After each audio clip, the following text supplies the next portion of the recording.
Prosecutors say that Mr. Lubitz was ill, but when you hear from his friends, they describe him as a person who seemed stable, that you wouldn't have known it.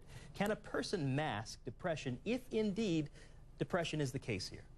George, I think it's important for us to know that depression is often silent, and that the public and friends and family were not always aware of that the person's being impacted by it. It could be our neighbor, it could be our lawyer, our banker, the clerk at the store.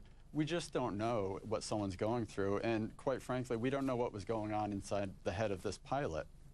And when it comes to pilot suicide, this is a topic that, many people might not have thought about until they saw what happened in this case. How common would you say this is?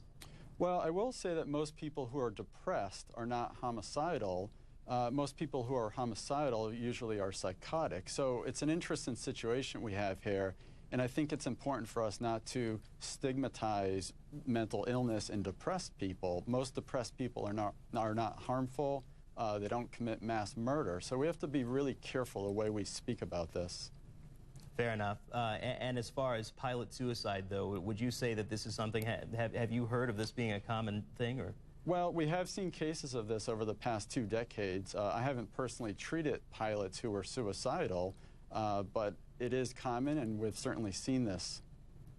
And also talk to us, if you could, please, just about what airlines can take away from this tragic event that's happened, that has just hurt many people around the world, seeing what happened with this pilot.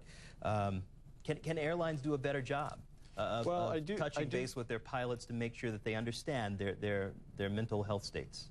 George, I do think this certainly raises the awareness of a person's mental fitness for the job, and particularly a pilot who's in a safety-sensitive position. And as it is now, I believe pilots are examined once a year.